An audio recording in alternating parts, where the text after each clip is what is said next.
Aloha, Charles. Hey, brother, what's up? How are you, man? Aloha Friday, I'm doing buddy. fine. Aloha Friday, man. Doing fine. Just trying to adjust everything over here. And let me kind of like move this back a little. There we go. So, how you doing, my Yeah, brother? I'm How you doing doing? I'm doing excellent, bro. It's a little warm here in Vailua, but um Back a little. oh, there we go. Now we all set. Get everything set up. Tyson Moises, Susan, Marlene, Stephanie. Aloha. Aloha, everybody. What a day, bro. What a day, man. I gotta Yep, tell yep. you, it's like, you know, you remember the old army commercial? It's not just a job, it's an adventure. Every day is an adventure Yes. nowadays. Yep. COVID-19 adventure. So Yep. anyway, welcome everybody. Welcome everybody. Welcome everybody. Well, I'm Mel. That is Charlie. This is the share yep. Let, button. let me get All you my. gotta do is you see the share button, Charlie. You just gotta press them like that. Just gotta press the share button, and Yep. then you share this with everybody. I want to thank all of you, man. The last few nights has been Intense. quite intense. It's been like a roller coaster ride. It's intense, I think is the word, man. Yep. Intense, emotional, stressful, full of anxiety. Um, we've been doing this now. I don't, I gotta go back and even check. I forget when our first show was, but this it's probably getting close to 6 months now, and we've had some power shows. We've had some not so powerful shows, but this last few nights have been pretty powerful. And the thing is, Charlie, I I watch talk shows. I listen to radio talk shows. I listen to podcasts, and I haven't really listened to any that focus on COVID. They talk about sports. I love sports podcasts, and it's always fun and entertaining. And ours is I would say it could be entertaining at times, but the whole thing we dealing with this COVID Hmm. um, makes it different. It's a different kind of experience because we're dealing with something that is deadly. We're dealing with Yes. something that is dangerous. We're dealing with something that's been around for a while, and it's really somebody just said it's Angie says variety real life show. Yeah. How about both of their better halves? Yeah, we should bring the wives on, man. You know what we should do, Charlie? You and I should go grab a beer. I know you don't drink. I haven't drank in forever, but you and I should go have a beer and a cigar and let the wives run the show tonight. Oh, heaven, no, heaven, no. We might come back to a Hallmark channel. No, no, no, no, no. That's not gonna work. Heaven It was forbid it. Heaven it forbid. was Gang, it was it just a was, joke. It was just a joke. We're not gonna let that happen. No, no. it was so funny when I called Steph last night. I called Steph last night, and she was saying, yeah, Charlie doesn't like when I watch the Hallmark channel, and I think Steph, that's what Patsy watches too.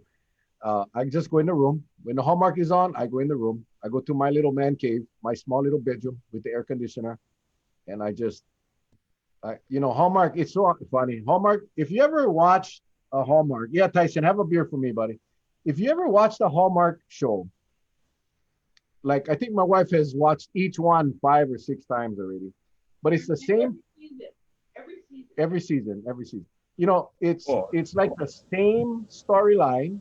It's the same actors and actresses, and it's the same thing. Boy meets girl. no. Boy My, loves the my, other mine, girl. mine is totally different. Mine is I go, honey, didn't you just see this like about 4 million times? I did, but I never see the ending. I just like see the See, ending. And see, not a show same come thing. on. She goes, oh, I saw the ending, but I never see the beginning. Yes, it's the So same I thing. I said, think it's what? a disorder, Charlie. I think it's a disorder. Yeah. I think it's a mental disorder. I think they just Love the Hallmark show, you know. But I can tell you what's gonna happen at the end. It's always gonna be right. The guy gonna leave his wife, the one that he gonna marry, at the altar to go find his old love that still loves him, and then they live happily ever. Let's change the subject. She coming out of the bedroom now. Anyway, they It's gonna have be good movies. Marianne says they have good movies. Oh, Tyson, Tyson, Tyson, you my man, but get different commercials every time. okay. Hi, Anyway, sweetheart. as you Hey, can brother. see, I never know my wife bought one new frying pan, but she just showed it to me in a very combative manner. She held it like a frisbee. if you guys want to watch a good show, if you guys want to watch a hey, look, look, look, look. Thank you, Ron Kochi. It's the Ron Cochin paddle. This is the ouch. Yeah, I'm so used to it already, Charlie. When she come with the stick, I just hit myself. I don't let her hit me. I just hit myself. No, you like know what is a really good show. And hey, for those of you that are on, what the hell we talking about? We normally we have a guest coming on at 7, so we do the monologue or whatever, duologue or whatever you want to call it. But tonight it's just me and Charlie. We're going to recap the last few days. So we basically just kind of wasting some time to get all our viewers on. Yep. But and I know a lot of you guys are already starting the discussion. I love it. I love it. Yep. But if you want to watch a good show, watch that show called The Providence Judge. You ever seen that one? The Providence Judge. It's something in Providence. It's a show. It's a judge. It's a real court. It's not these kinds fake courts. This is real courts. He's a real judge. He's not a retired judge that's making money. But anyway, he's a judge with compassion. And what people do, all the viewers of that show. That's the Italian judge, yeah? He's Italian and the older judge. Yes. So all the viewers, they send him money. They send him checks. And it's $25, $70, $100. And all the checks he saves on the side. And then these defendants come up and they tell their story of what happened. And some of them are very emotional. Some of them, was parked in a no parking zone because they had rushing their kid to the emergency room or whatever the case is. And most of the time he dismisses the cases. But on those, like I was just watching one and the lady comes up and she said she was in an abusive relationship.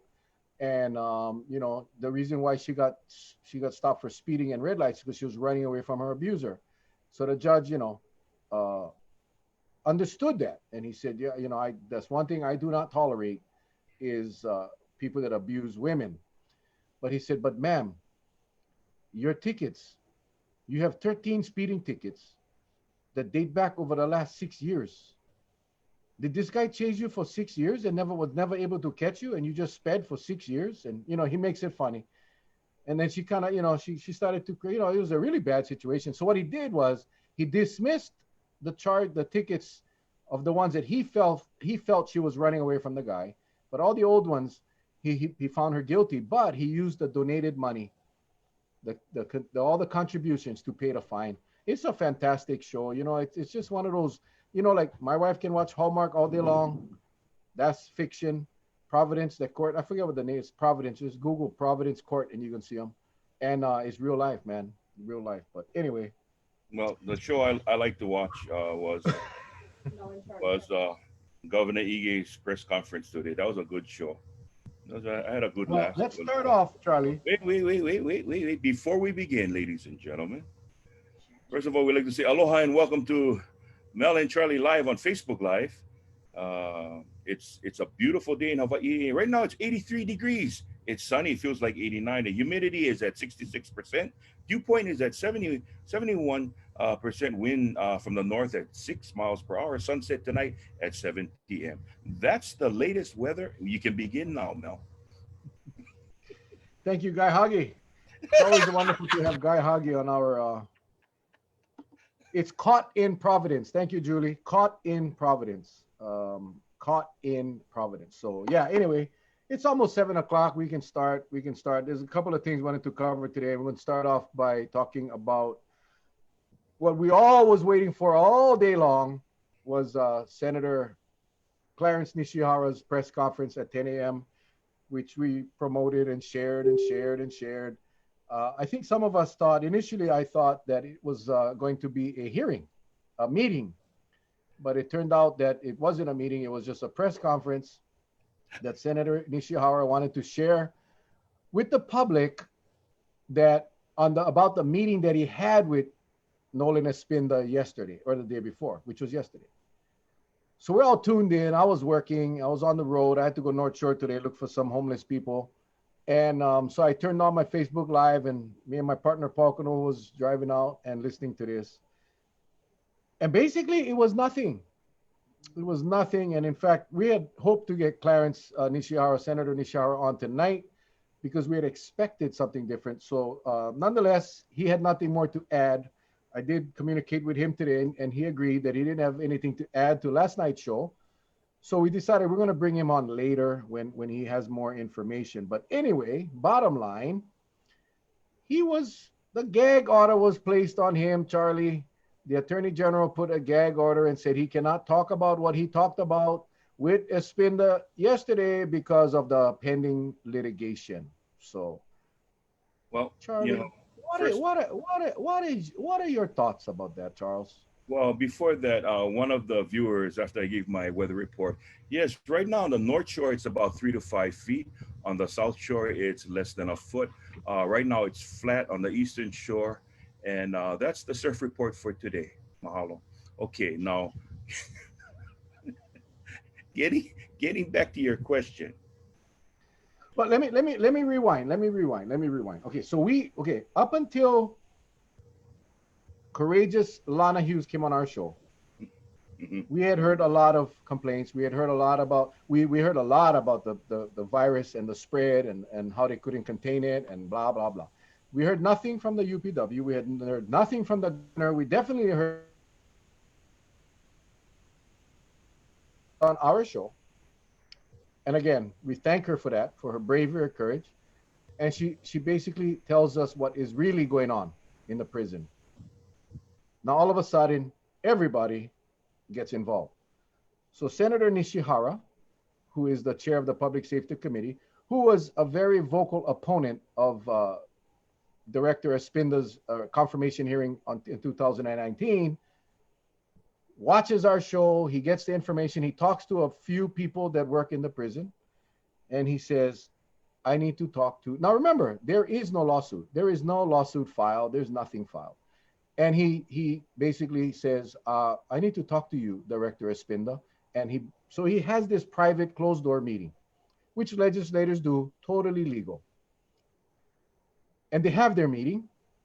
And then Senator Nishihara, being the stellar legislator that he is, says, now I'm going to go to the public. I'm going to have a press conference to tell the public who deserves to know what we discussed.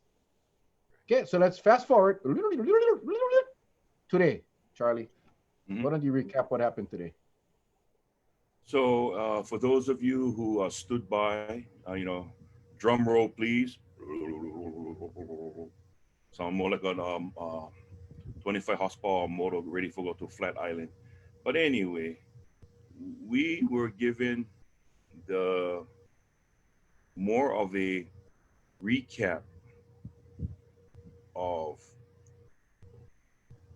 Senator Nishihara not able to discuss what was said in that meeting because of litigation that if you look at it, Monday, and they're discussing litigation that happened before Monday. So it doesn't talk about Monday going forward. So I don't know why. I mean, it came out across as a gag order to me. So, Senator Nishihara being the person that he is, he complied. So he talked about many of the stuff that's already known that came out.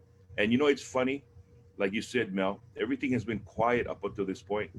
Then all of a sudden the gloves came off, Lana came on.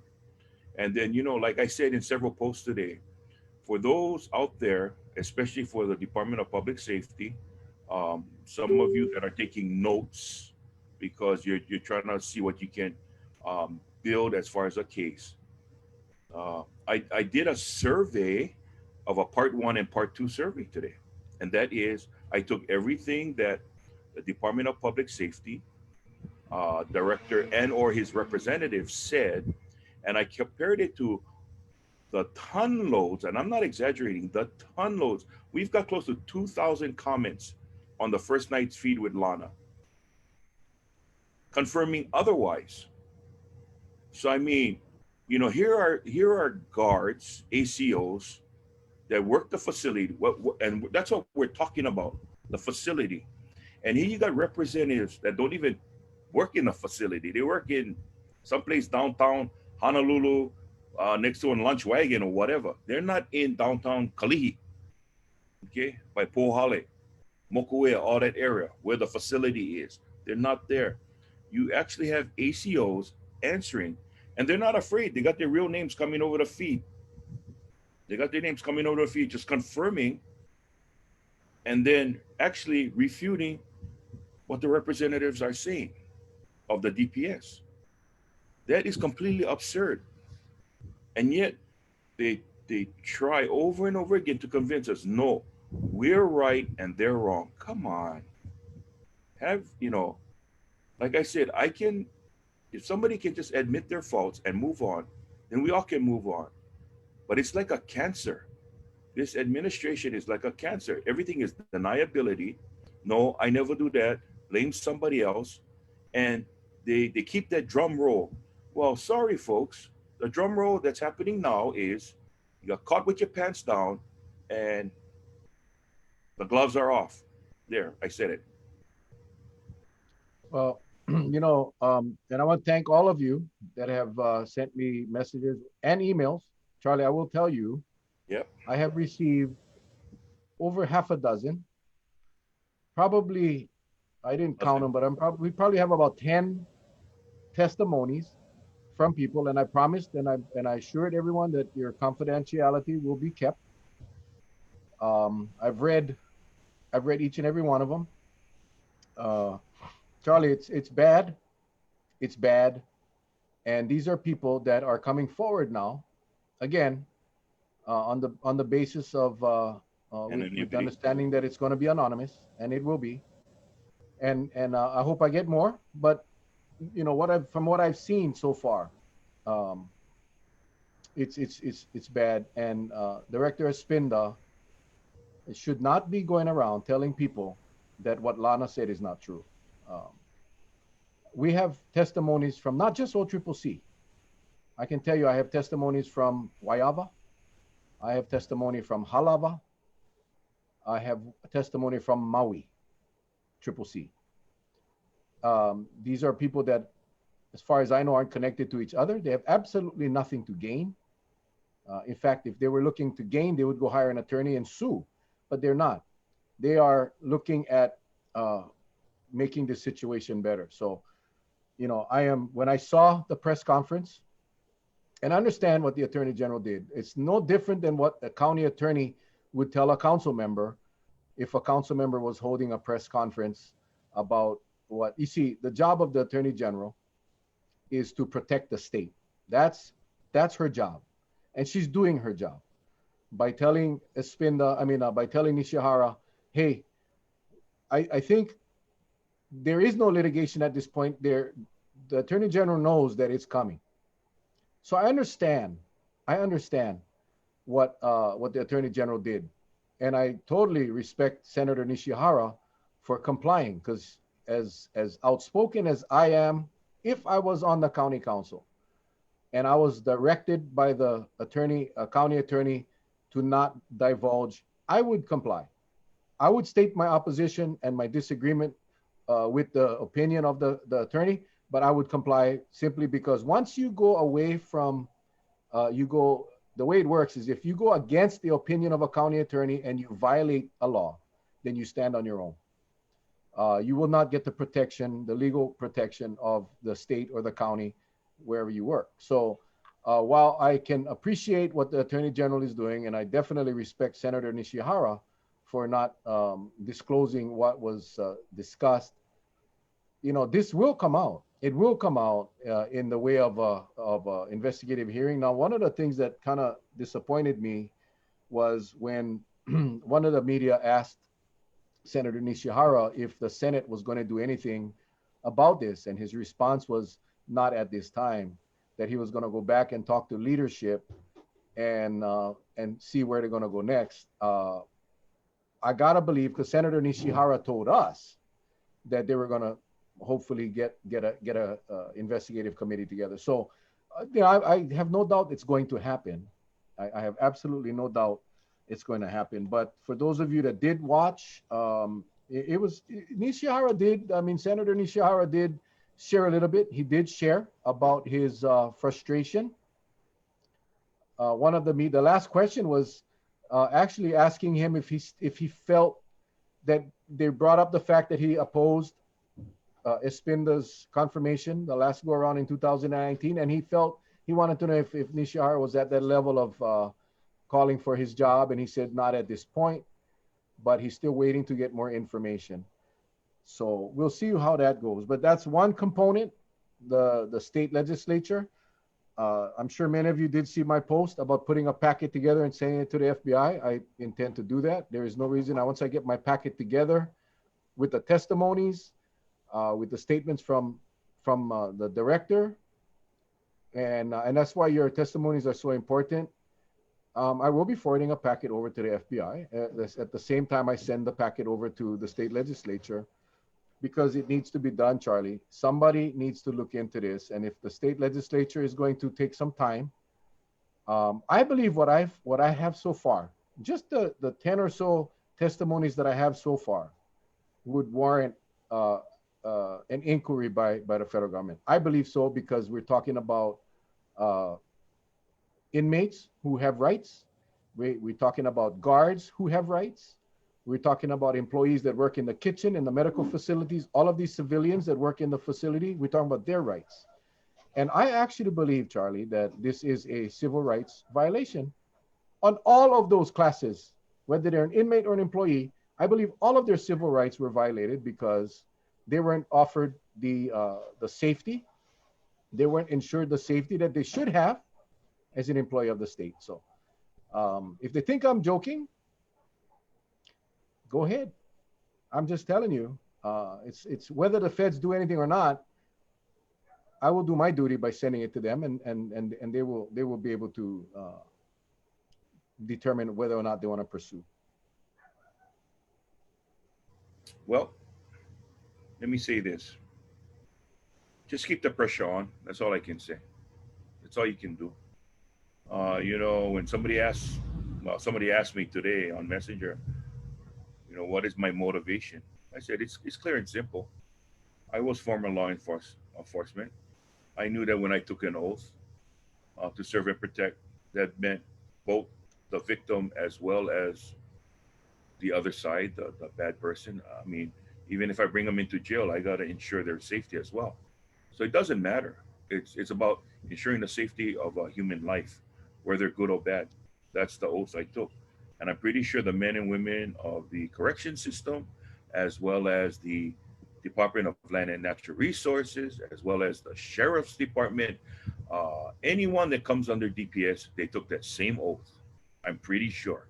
Any of them that carry weapons, anyone that enforces the law, they all took that oath. And that oath also serves that as an employer, they will ensure to the fullest extent your safety as well. So what we're talking about is an incident that grew into incidents with an apostrophe, with an plural, with an S, that it went from something, is Japanese, is it correct when you say small, chisai, small, to okina, real big, right? It blew up. And the mitigative circumstances was less than norm because proof is in the pudding. So if we had to take a snapshot in time, the famous words used by my personal buddy, Brucey Anderson, it's a snapshot in time. What the prisons revealed on a larger scale is what Honolulu is going through. Okay? When you don't take the corrective action, you get this explosion. We've seen that in a prison in real time and in a condensed version. What Honolulu is experiencing is almost the same. When it's not done properly, you get an explosion, and that's what happened. Yeah, it's not like this is a new situation, and I think the frustration comes and we'll talk about the pattern is there. As an investigator, you look for patterns, you look for trends, you look for, when you do crime mapping of an area, when you have a rash of burglaries or thefts, you do crime mapping, you try to figure out dates, times, patterns, and that's what there is absolutely none of that. Remember when we had Brian Ingalls on the show, and he put out all his numbers. He doesn't get the numbers. He takes the raw data and he puts it into charts that people like us can understand. And I remember reading for the next few days, people were asking, how come the state should be doing these calculations? And I said, I guarantee you, if you go look at, and I don't know this, but I would bet that in the state's budget, there are positions that get paid very well to do what Brian does, to do what Brian Ingalls does. I would bet anybody here, $20, that there is a position being paid. Someone in this state is being paid to do that. They're just not being done. And Brian does it, and he does it well. And if you look at the charts based on the numbers, obviously you see we got a serious problem. We'll talk about COVID in a little bit, and the arrival of the Surgeon General, the United States Surgeon General in Hawaii. We'll talk about that later in a little bit. But I kind of wanted to move into now, Charlie. Remember we talked about when Lana was on, the silence of the governor. The governor has not made a statement about OCCC, about DPS, about the correctional facilities, nor did we hear from the unions. Now, I had received a couple of messages from different facilities saying that the union reps in their facilities were doing their job. They were doing their job. They were taking the complaints and they were sending it up. Now, I cannot sit here tonight. We tried to get the UPW rep on tonight. She was unable to make it, but she did provide us with some documents. But the bottom line is, whether or not UPW was doing things in the background, no one knew. No one knew. In fact, more of the responses I got from people were in the same boat that we were, that in fact the union was silent. So we had silence from the union, we had silence from the governor, we had silence. No one was talking about this. And today we find out, and I'm going to share the screen, Charlie, and today we find out, and this is directly from the UPW, from AFSCME. This is from Liz Ho. UPW calls for immediate removal of DPS Director Nolan Espinda. After months of inaction by the state to the spread of COVID-19 among staff and inmates at the Oahu Community Correctional Center and escalating unrest at the facility, UPW called the situation a crisis and a threat to the safety of the larger community. So basically today, the UPW, and I find out on the nightly news tonight that HGEA joined in, are calling for the immediate removal of DPS Director Nolan Espinda. So I know, Charlie, you're well connected to all of this. What did you find out today? Well, it is for real. It is for real. I believe this got sent out to those who needed to get, I'm pretty sure, I can't confirm, but I'm pretty sure this letter went out to our legislators, because this is a pretty, when a union representing the workers comes out with a statement this strong, this is nothing to play around with. I mean, some people are going to have to take this seriously. Now, the governor is going to have to respond to this. The governor is going to have to respond to it. And whether he wants to be on a chopping block or not, he has no choice, as far as I'm concerned. He has no choice. And if you look at and I'm just going to read these two paragraphs because it says it all. And, let me just say, I really appreciate UPW. I don't think they had a choice. I think once Lana came forward, it exposed a lot, and this they had no choice. We've been calling, this is quote, we've been calling for more PPE, more testing, and more realistic options for battling overcrowding. But we are no closer to getting this virus under control, said UPW Administrator Liz Ho. This is unconscionable. This is about the safety of workers and inmates, as well as the safety of the entire community. Under Espinda, the situation only promises to get worse. It is time for Governor Ige to take action and remove Director Espinda and put competent leadership in place at DPS. Now, like you said, Charlie, the governor has no choice. He has to address it. Whether he removes them or not is irrelevant. The fact is, he needs to address this call now by two unions. Remember, this leadership, the question in leadership came into play when we had the Maui riots. Yes. Prior to his confirmation, the Maui riots, and Charlie, I know you are well versed in all the intricacies of what happened, and we will probably have to do a show on that at some point.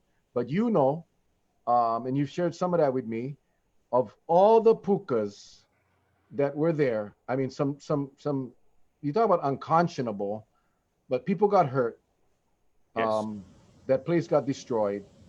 And even with that, the legislature decided, remember now, Senator Nishihara and I believe 6 or 7 others voted against the confirmation, but the majority did rule and he got reappointed. How do you explain that now?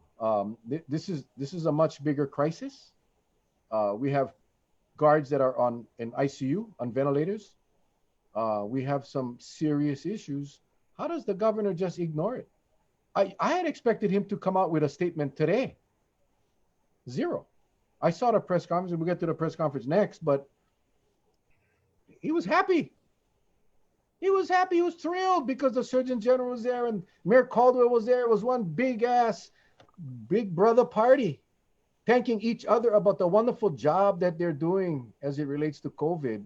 The state is falling apart, and they're over there telling everybody how well they work together with the council and the mayor and the governor and the lieutenant governor and the Surgeon General. And we'll get to that next, but you're right, Charlie. The governor cannot ignore this. One point, I'm going to bring up just one point, because I want to make sure that when we do talk about the Maui riots and all that, we're able to bring someone on and confirm, because like we said, we want to confirm. People are just going to hear it from us. But let me tell you what proof is in the pudding. You folks saw all of you saw the newscast, right? About all the damages done. Maui Correctional Facility is nowhere near the size of OCCC. Okay? But the damages caused there, and I'll just leave it at that. You figure out the damages caused there, $5.1 million in damages because of that riot. So if they want to say there was never a riot, then somebody pocketed $5.1 million to fix the darn place. Okay.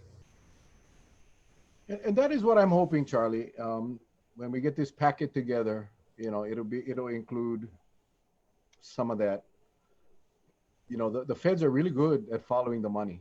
They're really good at following the money. We know that Tulsi has asked Congress to look into the 50 million, and that is actually going to happen or happening as we speak.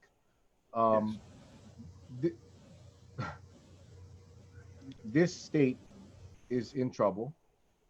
And the reason why we're in trouble is because we have leadership that fails to take accountability or responsibility, that continues to believe that they are doing a hell of a job, that we lead the country in, this is not from me, this is from the governor's mouth, that we lead the country in contact tracing, that the numbers are the best numbers in the country as far as, even though people are dying every day, we're still better than other places. That's incredible. So he's looking at the glass as being half full. The problem, the glass is empty. Yeah. See, there is no water. There is no drink. There is no beverage. The glass is empty, and he's seeing it as half full. The bottom line is, if you're a realist like myself and you, Charlie, we see that we got some serious issues, and it's frustrating every time they come out, they talk about how good a job they're doing. That may work for a little while in the beginning when the people aren't as informed, but after 6 months, all of the people are informed. All of the people they know what's going on, because it's been going on too long, and the response has just not been there. So the people know. So when the people hear the accolades, um, the trust switch, the light in your head, you want light, you want red light and one green light. The green light is, yeah, I can believe this guy. But when the red light go on, the ears shut off already. I don't like listen because you're lying. You're not telling us the truth. And we know you're not telling the truth because I got an uncle that died, or I got my cousin that's on a ventilator, and that's what he hasn't seen yet. I don't think he hasn't had that personal connection with this virus yet. And I'm not wishing that on anybody, Charlie. Please don't even think that. But the bottom line is they look at this as I don't think they look at it with the seriousness that they should be. Um, so we'll see where it goes from here, man. Well, I do like to say before you go on, I saw a comment by a Christy Kiale. Christy Kiale, if you hear this, please check your private messenger. You're going to be very, very happy. Um, just check your private messenger and get back to me when you can. Mahalo. For you folks out there, we're doing a recap of what transpired today and over the last couple of days since we had Lana Hughes. Lana Hughes, guard, brave individual who contracted the COVID virus, who really raised the flags, raised the alarms, even to the point that prisoners, as part of the early release program, were tested positive, and she screamed as much as she could to wherever she could, not to let the person go. The person is COVID positive, because why? Once the person gets out of the gates, there is no control where the person goes. So you got to hope that the person will come forward and be a good steward and say that, hey, I was a person that tested positive, so you don't infect anybody else. But we don't know that. But why do we have to go through this whole exercise? Why do we have to go through this whole exercise where we could have just said, hey, we'll release you, but let's wait until you become, or try something to the effect that we'll put you in an isolation unit, maybe outside of the prison walls, because you're due that release. Your name was on that release. But nevertheless, you have COVID. And that's what this whole battle is about. It's about COVID. So, it's things like you said, Mel, things have been very quiet on the home front from the administration. Uh, I do want to talk about, whatever you have on the plans that we discussed earlier, in succession, what we're going to be talking about. But nevertheless, folks, I'm pretty sure you're like me at this point. We've done all the finger pointing we can. We're looking for solutions now. And we have to look to our leaders for the solutions, because why? What we say, it may count, but I'm going to tell you, don't give up. Just keep on pounding the drums, because we got to keep this issue on the table. But for those up in higher places that have the power to make changes, we got to keep them accountable.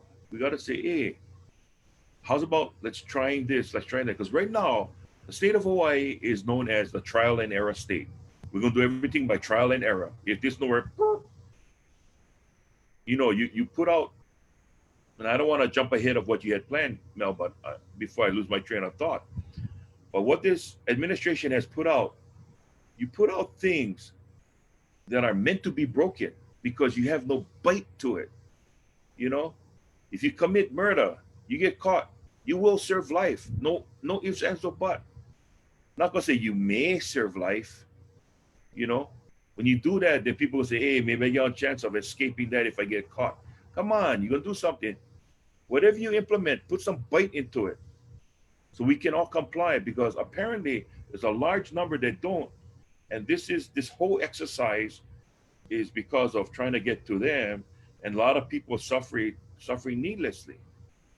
So, I gotta settle down. I gotta drink something for cool myself off, bro. Wow. I noticed the name on your picture. You see him? Yeah. Superman. I never eat dinner yet. Superman. Superman.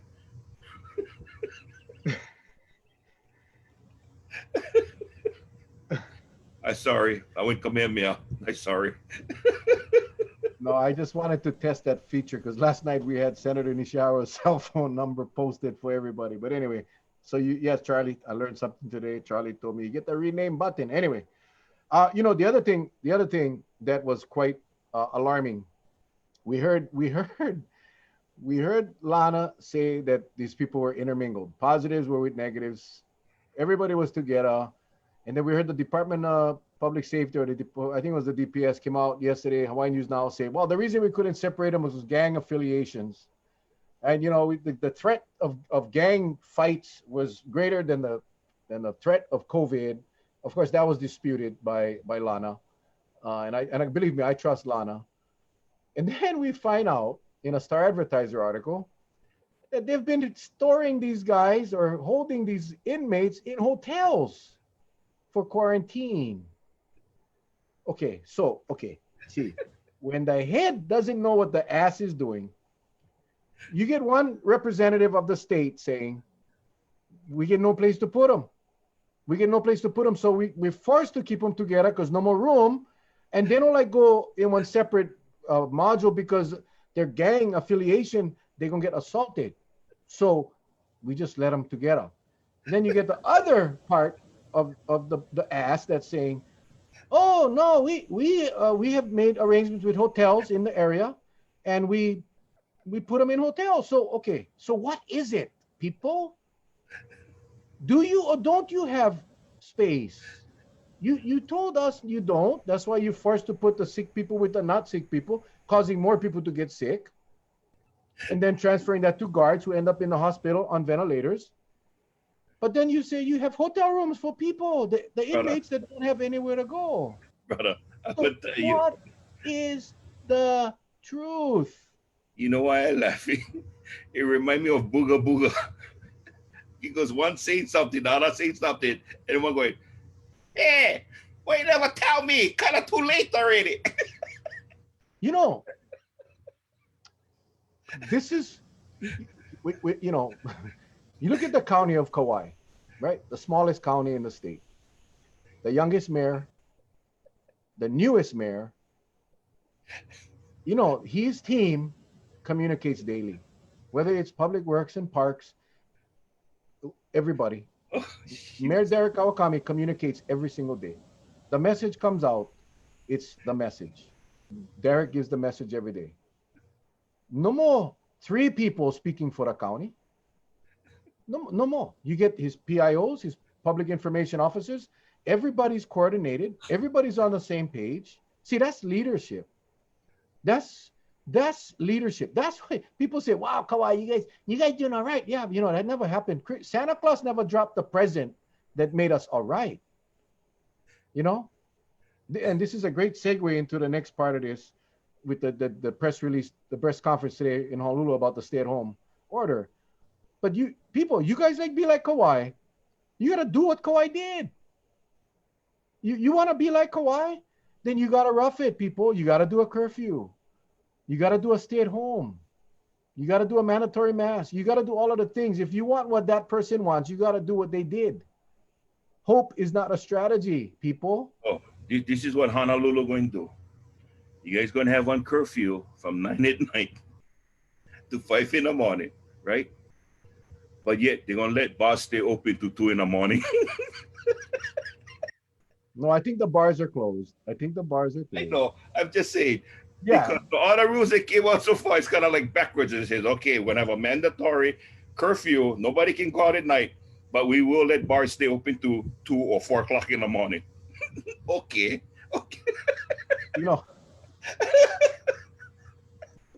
It's incredible. You see, because they don't hurt nobody's feelings, right? You see, the governor, and again, whether it's right or wrong, you gotta come out and say, you know what, people, my belief as the governor is that we gotta grow our economy, and that saving our economy is more important than getting rid of COVID. Okay, if that's his theory, I disagree with that, but that's his theory. He's the governor. He does what he wants, what he can. But no, he's trying to paint the picture that COVID is the number one priority, but you don't piss nobody off, so you basically catering to the business community. Now, seriously, I feel for the business community, and I know I'm gonna catch a lot of cracks for this, but Right now, on Oahu, you got your bids are almost at capacity.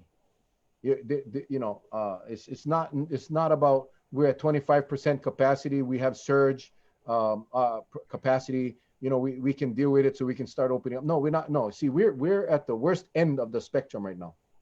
So we're not playing the way we were. The rules have changed. It's not like when back in February or March, we were at the zeros and the twos and the threes. We're in the 200s and the 300s, and getting close to 300s, and more people are dying. More people are getting put in a hospital. See, the rules change.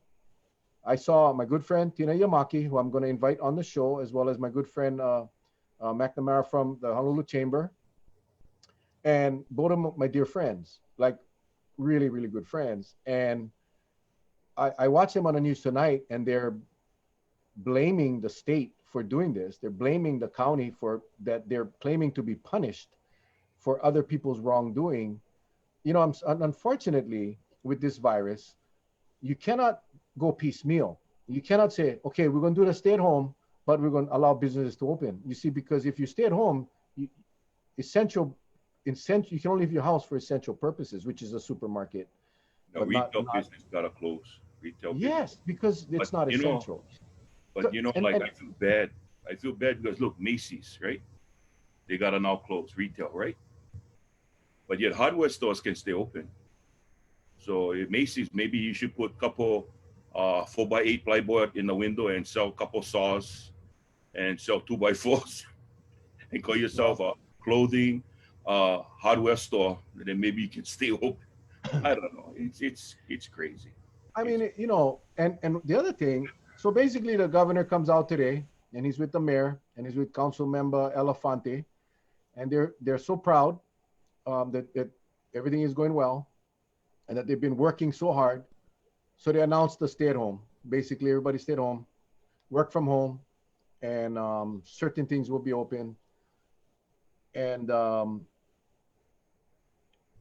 and it's for 2 weeks, for 14 days. Charlie, yes, sir. let's say I was we're in kindergarten class. Okay. All the teachers, let's go fifth grade.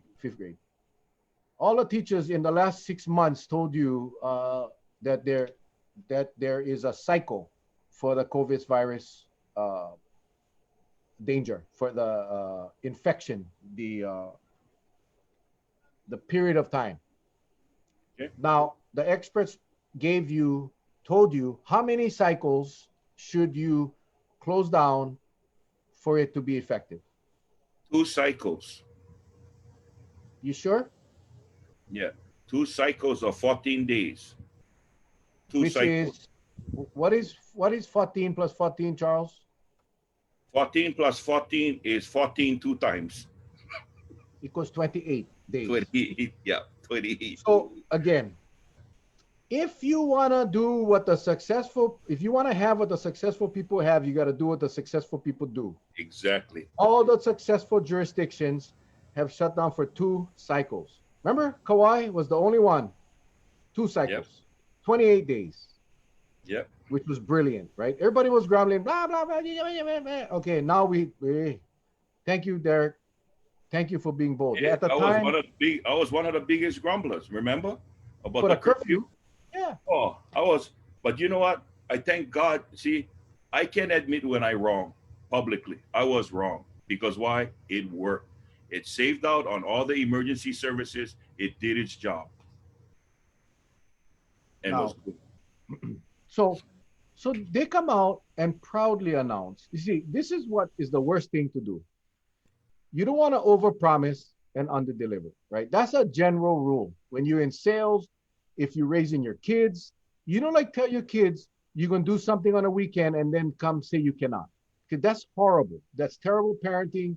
You never do that. You never overpromise and underdeliver. So if we know that the cycle is 14 days and that we should be shutting down for 2 cycles, and you come out and you say, now 1 cycle, and at the end of 1 cycle, you can see the numbers. Yeah, the numbers will drop at 1 cycle, but it's not going to drop to where we want them because the virus, or even worse, it's going to drop and then we're going to right back open up and it's going to climb back again. We got to close again.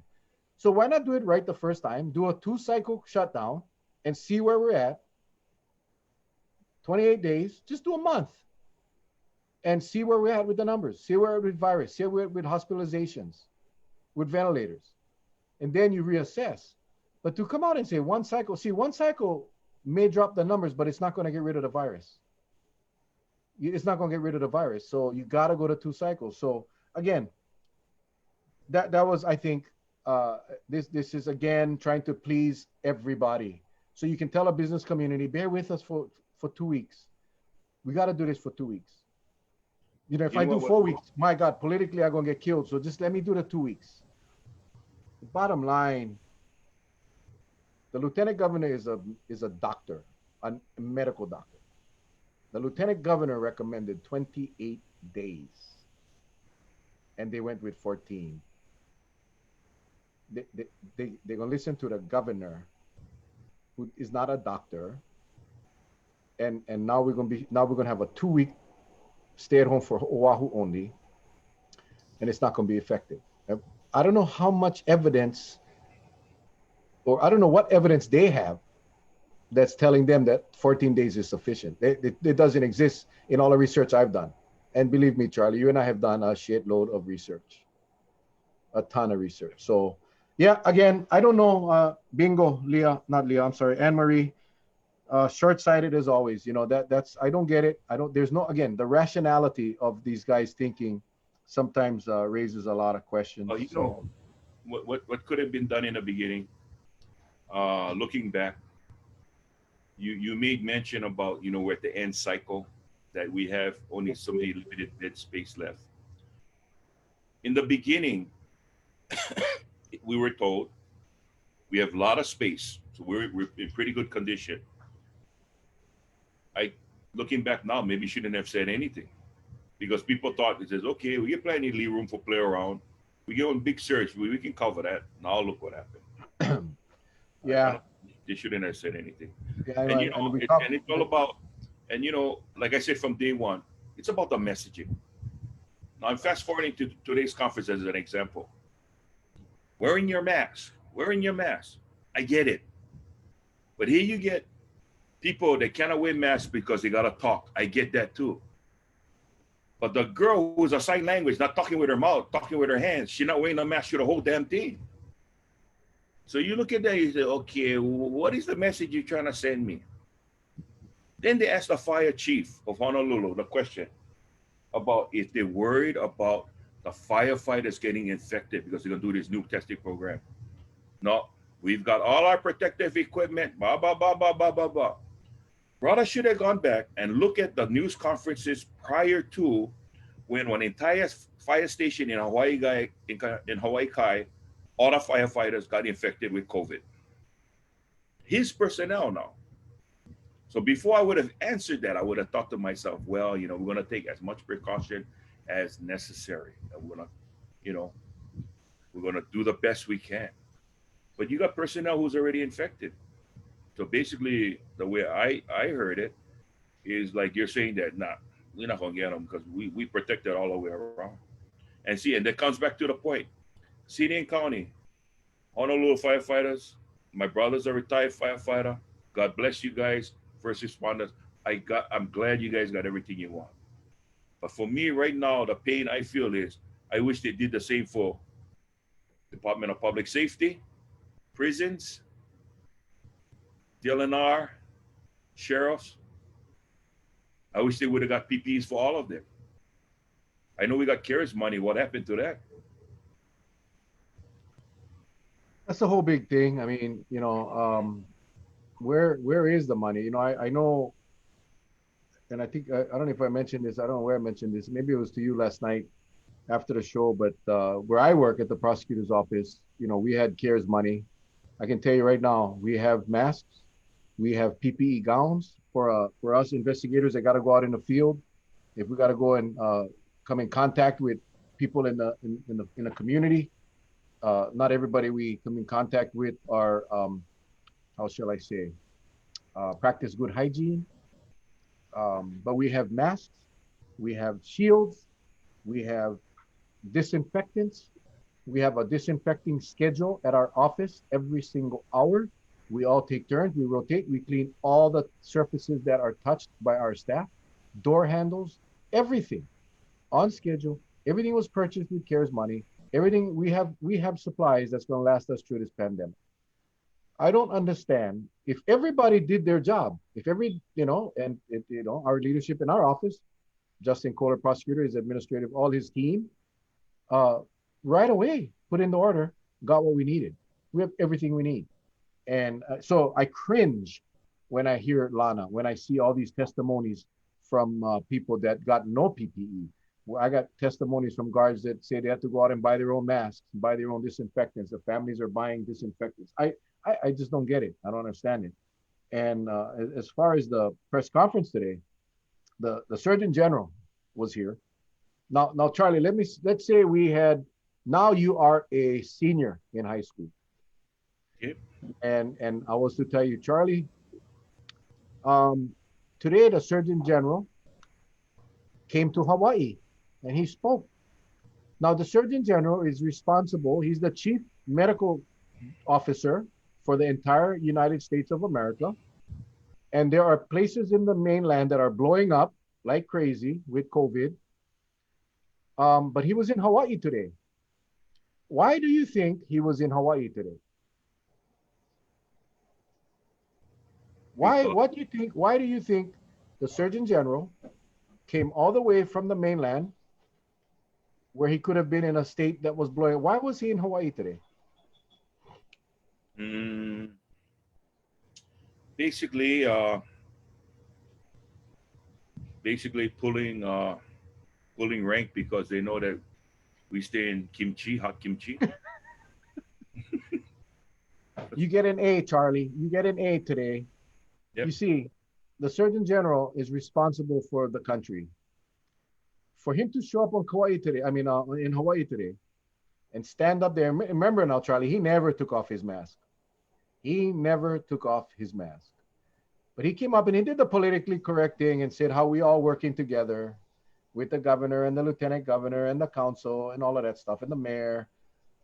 But the Surgeon General is here because we are in trouble. Remember, Charlie, from day one, we have talked about two things about COVID, which was the testing and the contact trace. We were always asking why we're not testing, why we're not testing. And what was the doctor's response? Not doctor, I'm sorry. Why even call him a doctor? What was Bruce Anderson's response? Basically, he basically saying it's not needed. Not important. Yep. It doesn't do anything for the state. No, but We are, today I did a real quick post. Okay, my analogy to it was in the beginning, my two buddies, Bruce and Sarah, I know them well, so I'm going to call them on first name basis. Okay, Bruce and Sarah. They basically made it a point. Hey, it's no biggie. So the next go round, the numbers got up a little bit higher. They still were not in panic mode. Then when they got into the OS mode, you know what OS means? I'm not going to say it. But when they got into the OS mode, that's why my brother, the vice admiral, and you listen to him talk. I love the way he talks. He sounds just like, what's his name? Mike Tyson. He talk. He's a vice admiral, Mike Tyson. When he talked, I already knew just based on what he was saying. What I'm angered about is I don't think he was told the truth because he was giving those color coordinate today, yellow, green, right? Did he bother go down to Kalihi and see bright red coming from OCCC? I guess he forgot about that color, but I guess somebody didn't want to even take him close to that area. You see, when you're gonna come out and you're gonna tell the people something, I would rather, just like now, somebody corrected me and said, Charlie, you gotta leave the mask off when you're talking sign language. Okay, I've been corrected. I'm sorry, but at the same token, they could have put a face shield on. Would have served the same purpose, right? Would have served the same purpose. You're gonna come out, give it all you got. Don't come out and give only half bull. That's all I'm saying. So when I listen to the guy, I know he means business, but what that told me is that we in deep kimchi. Now we need the full backing of the federal government, because if surge testing was available and if this type of testing they got that you only go 5 times around each nose was available? Why didn't they bring it out forward? No, the reason why, because my buddy Bruce and my sister Sarah wanted to conserve on the supplies. What good did it do? Look where it is now. We're going to use them up anyway because we all jam up. So now you got to rely on the federal government. They should have done it from the beginning. And if we needed more help, then ask for it. But at least we would have stopped this damn thing way in advance. The bottom line is this. We are the lowest. We're second to the last in per capita testing. We're low. We're at the bottom. Tests per population. Our infectious rate is the highest in the country. The contagiousness of this virus is the highest in the country. We are at near capacity. At some hotels, we're at capacity. Hotels are transferring patients out to other outlying hospitals. This recipe we're headed for disaster. The Surgeon General is aware of that. You can tell all of a sudden, people surge testing. Free, just go online, register.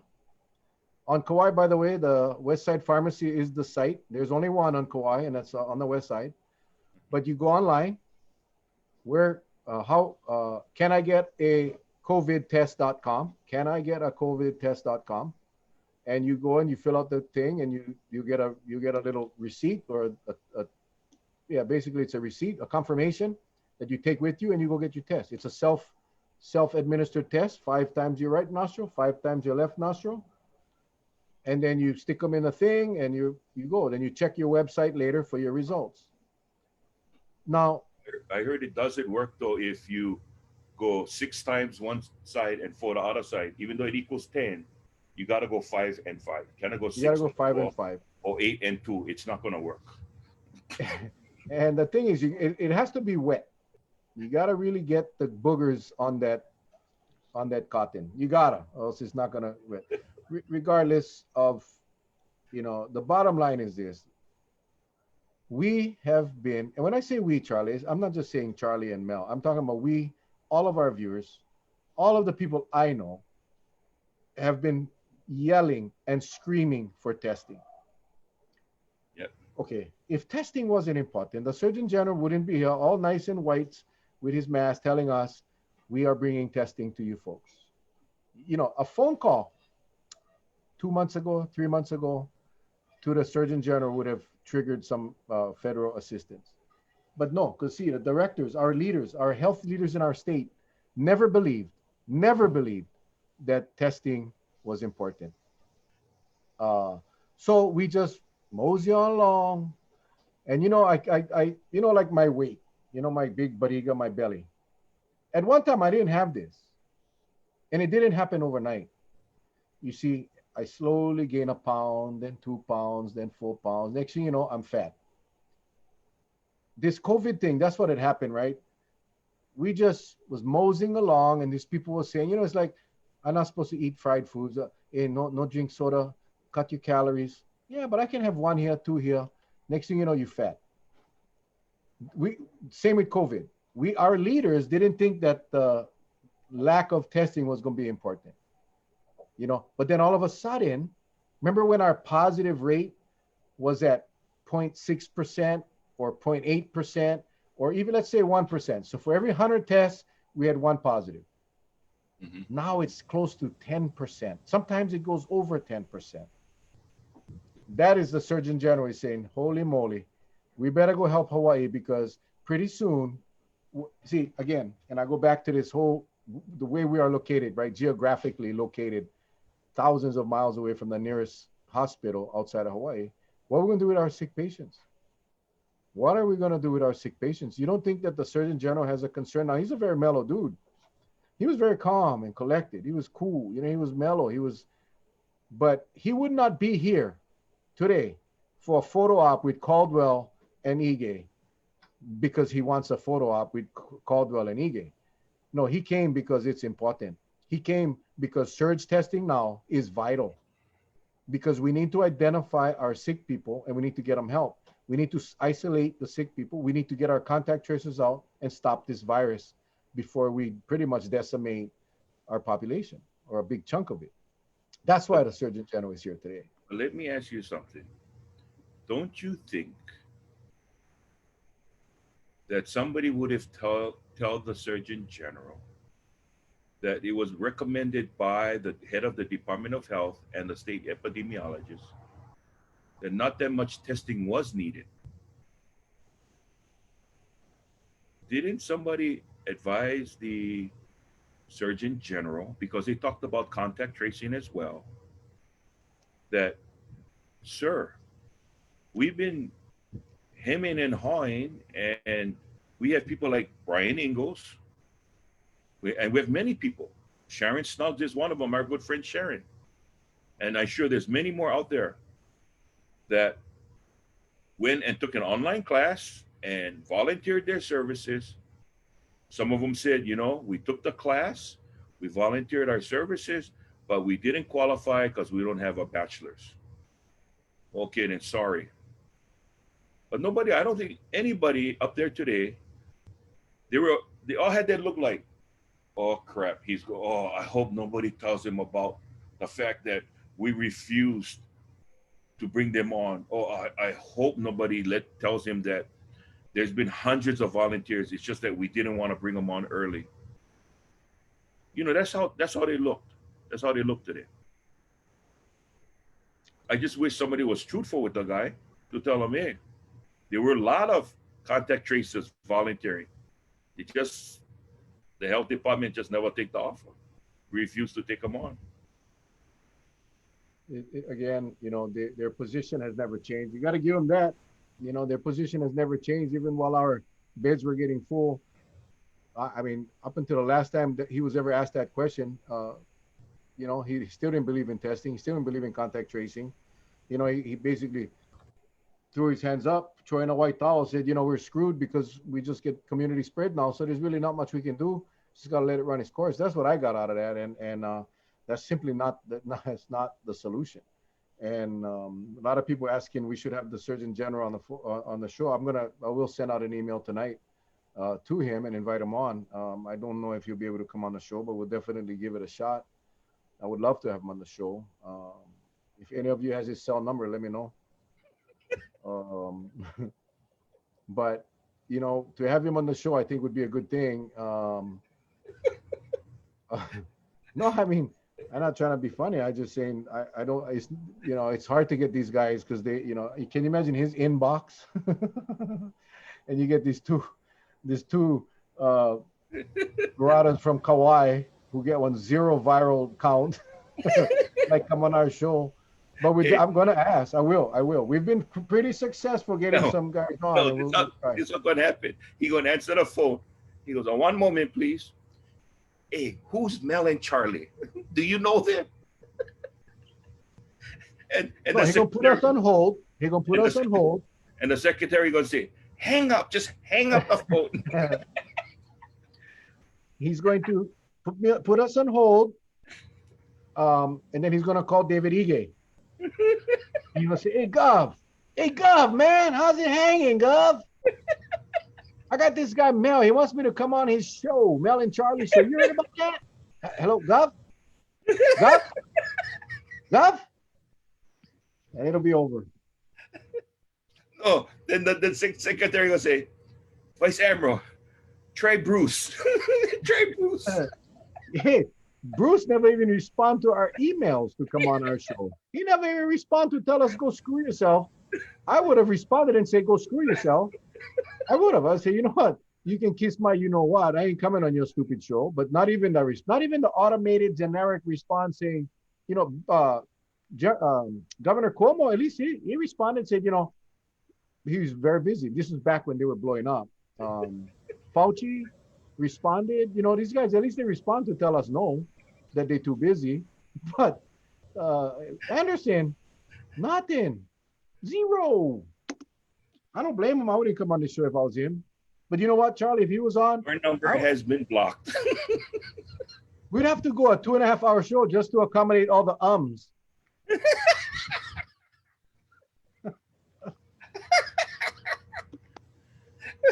You know, I I will sorry. definitely, yeah, you know, they say send them a clip of our show. What I usually do in my invites, I send them to my YouTube channel.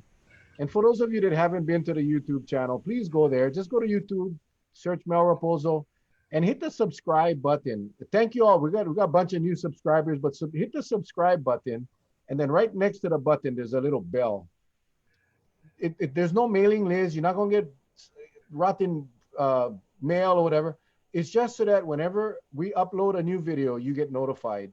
So just hit the subscribe button, hit the little bell icon next to it, and every time we do a new video, boom, you get an email saying Mel just uploaded a new video. And Last do time I that. told somebody wanted to look at one of our others. I said, just contact the YouTube. They go, okay. They come back, Charlie, I not can find them. I go, what you did? I said, I look for it under Charlie on. I go, I have none. It's Mel Raposo, not me. Go to Mel. And then they say, oh, okay, okay. So anyway, folks, if you want to see it, it's on Mel Raposo's YouTube channel, not Charlie Iona. Charlie Iona only get tired too. I got no YouTube. Go to Mel Raposo. There you go. And I think I could be wrong. I haven't tried this, but you can try. Let's say you want to uh, search for Jerome Kim. You want to see the Jerome Kim episode. I believe if you search in the search window, you got to get to my page, and in the search go Jerome Kim, and then because his name is in the title, it'll pop up. If you want to see the one with any of our guests, Tulsi Gabbard, just type in Tulsi in the search window, it'll pop up. But it's a fabulous thing, and yeah, just go ahead and subscribe though, so you get notified every time we upload a new video. We are looking at upgrading a little bit, getting some new equipment that'll make it more professional. We can do more things with it. So bear with us. You guys are our guinea pigs. You guys are our what they call them, the not pilot, but they call them the beta testers. You guys will be the beta testers. So I wanna we'll get this let you thing up and folks running. know that I redid my decor and I put my gold Buddha in the back. You see the gold Buddha, my good luck Buddha. Uh, that was from a good friend of mine. I modeled for I modeled for her, and she made that clay Buddha of me. That's me like this. Okay. So anyway, that's my gold Buddha. That gold Buddha back there.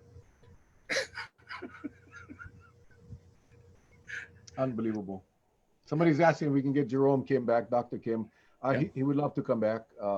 We're trying to right now, and we're getting requests from a lot of you, not a lot of you, but a few of you, of wanting to come on the show and all of that. And we're trying to strategically see. We have our mission, like we've always said, was to inform and educate, and we want to make sure that our content gets to the people that needs to get it. And we kind of strategically do these things so we don't lose, rather than throw a bunch of topics out at a time in a week.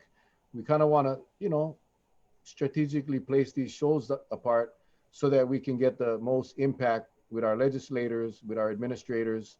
And that's what we try to do. Now, we are two freaking greenhorns. We are amateurs.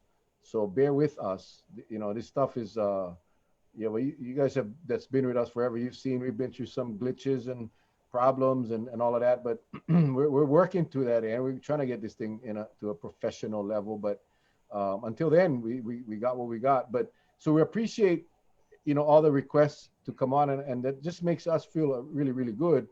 But understand, and we're not trying to be hard asses or arrogant or anything, but we're Charlie and I talk a lot. We talk several times a day, and we share information several times a day. We talk every night after the show to talk about the show and where we go from here. And right now, the focus right now is on OCCC and DPS. And the focus of the show is not to get a spin the kicked out. That's not our mission. Our mission is to provide the information and the data and the facts to the decision makers and let them make the decision that they feel is appropriate. And that's what we try to do. So we are going to look at other topics, absolutely. But right now, because we believe, Charlie and I both believe, this situation is dire. This situation at OCCC needs to be rectified now, and that's where we're putting our focus on right now. So I hope you guys understand, and it's not that we're trying to turn our ear to everything else. We're just trying to do what we can to help this process get to a successful resolution, and we hope we're making a difference. Charles. Well, what's on the agenda there, my brother? What other topics that we had you listed down there? Well, with this arrival of the Surgeon General now, I'm really interested in the real reason why he was here. I'm really interested in what is going on that's not, we are trying to get the lieutenant governor back on, but I want to know why. It's not a vacation. And I believe it's for the reasons I stated earlier, because our infectious rates are so high, and our bed capacity is maxing out. So I think that's why he's here. I think that's why he brought the federally sponsored surge testing. But that's kind of where I want to figure out what where we're headed. And just trying to. It's at the end of the day, man. This show is all about COVID, and that's why I want to keep it. The OCCC issue is an issue because of COVID, because the riots and all of that, those are byproducts of terrible conditions in the jail. But with this COVID, you can be an inmate that doesn't riot. You could be a guard that is just doing your duty, and you basically you can die. And to me, I think that's worthy of us. You know what really, I guess for me, and I think I'm trying to understand as well. We have a facility that houses individuals that, for one reason or another, have been found guilty of the crime they've committed, and some are awaiting trial, you know, and some are just holdovers because they can't be held at the police department, maybe waiting for a space at someplace else or wherever. But that all takes coordination with the staff they have there. So here you got highly trained people. That's one. They're always in danger of physical confrontation. But now to have something like a virus that's knocking on their door, they're juggling two things at once. So I think, from an administrative standpoint, I would think, now correct me if I'm wrong, you would try to take that variable away so they can concentrate on doing their jobs, right? You try to take that virus variable away so they can do their job. Two, I would think you would train your staff to be able and be confident enough that they can work around the virus should they have no other options. These are things that a really good manager will expect or will provide for their employees. I cannot expect you to be one lion tamer and go inside one cage with no protection, no whip, no chair, no nothing, because thinking that, somebody got to be standing by in case brother lion man decides he's not having a good day and wants to chop you. You know what I mean? So I would think the same would be of the professionals that's inside that prison, where the administration would at least has the decency to provide that for them. And that's where, to me, and this is just Charlie Yona's position on this, I think that's where, for me, I have a hard time accepting the fact that they thought about it when we know that there was no plan in place. You decide to mix up individuals, and now there's these excuses coming out of the Department of Health. I mean, well, if you knew that now, you probably knew it before. You should have said something before, right? You should have said something like, hey, Department of Health, what if we get on virus on a rampage? What if we have an outbreak? What do we do? They should have said something before. The Department of Health could have at least told them, well, you know what? You're not going to be able to separate them. Did you tell them that before? No, you didn't. You only told them that recently. You even said it on camera that it was told to them just now. So that's why I'm saying, there's this unbelievable disconnect that's so frustrating. And I'm trying to, everybody who knows me know that I just don't like get angry. That's all. It's not gonna it's not gonna do me any good. I just gonna look like a damn buffoon on camera, you know, turning my place upside down for what? I just sometimes you just want to shake these guys and say, God damn it, wake up and smell the roses because you've got human beings being exposed. Do the right thing. And that's where A it's lot of, at. yeah, a lot of you guys are asking about the COVID testing. I gave you the wrong address. It's here. It's do I need a COVID-19 test.com. Do I need a COVID-19 test.com. So basically you go on here and you register. You just fill out your information, create your account, and then it'll give you where you need to go. Like I said, in Hawaii, the only place in Hawaii right now is Westside Pharmacy. They have Hawaii in parentheses, but that's Kauai, Kamuli Highway, Hanapepe. That's the only one on Kauai. So it's do I need a COVID-19 test.com. Try move the screen up. Try move the screen up. I want to see my address. The address, that's it. The address is up here, right on the top. No, right. but for other islands. But for the other islands. Right. Okay. You've got Haleiwa, Oahu, Kaneohe, Pearl City, Waimanalo. So, it's funny that you have one in Kauai, the rest on Oahu. You have none in Maui. You have none on the Big Island. You have none on Molokai. You have none,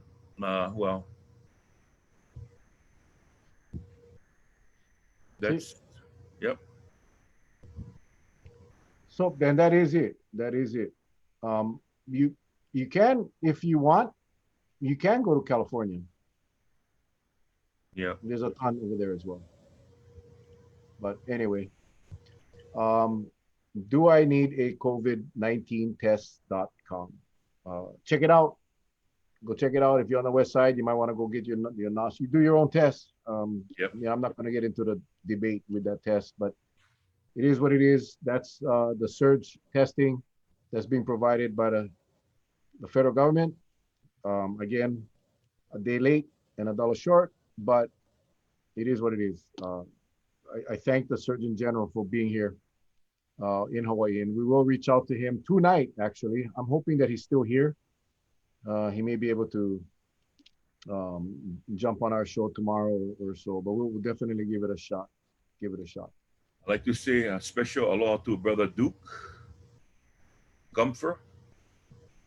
I just friended him, I believe. I know he's an ACO. Just want to recognize you. Thank you for the kind words. Yes, Sister Lana is a trooper, and she's doing again, I'm saying, if Lana never come on this show, this thing wouldn't have blown up the way it did. But thanks to her bravery, she's speaking out. And she did tell us, because some people said, is she getting paid for this or whatever? No. She's doing it, one, for the love of her son and for the love of her brothers and sisters that she works with and for the love of the brother and sisters that wear the uniform to serve and protect. She's doing it for them. And most of all, because she got COVID, she said she had to let the story be told. So thanks again to Brother Duke for that kind little message there. All right, man. Any closing comments, bro, before we head out? No, I think tonight was, and I'm going to openly say I am sorry. I hope I didn't offend anybody by my laughter tonight. Uncle Charlie is just a laughable guy. I laugh at cockroaches that go in circles. It just certain things make me laugh. And I would not want to do this show with anybody else other than Mel, because sometimes Mel doesn't even know he's making me laugh, and I just have to laugh. But You know, folks, we're going to continue bringing whatever we have to bring to you. I know it was only Mel and Charlie tonight, but hopefully we'll get a guest on. And you know, it's not easy because sometimes we bring them on, they have this preconceived notion we'll back them into a corner. We don't back anybody into a corner. In fact, we tell them that if we see things that would not be conducive to what they're talking about, we're not going to ask them the question. We won't put anybody in that position. But just to let you know, it's sometimes it's getting harder and harder to get people on because right now issues are red hot and people just don't like hold the feet to the fire. They just don't want to do that. So, you know, we're going to try our best. And if we have to fill in, we'll fill in. And we'll get some people on. But right now, we're running a little, it's like testing. We're running a little short on guests right now. But I know that we'll get somebody on. So I just like to say aloha, love you all. Thank you so much. And to the ACOs out there, hang tough, hang tough. Okay, we only in the first minute of the first quarter. We got 3 more quarters for go, so no worry. Yeah, this game gonna be a long game. Maybe going to overtime. I hate to call it a game, but you know, I relate a lot of things to sports. I love football. If you know me, look in my shirt. Oh, this side. Well, who Raiders a Pop Warner team. And you know, when you have a team and you coach a team, you have the tough responsibility of putting the best qualified person in the position that they best fit. And oftentimes it means putting someone from your right guard and maybe putting them on the bench and bringing someone else.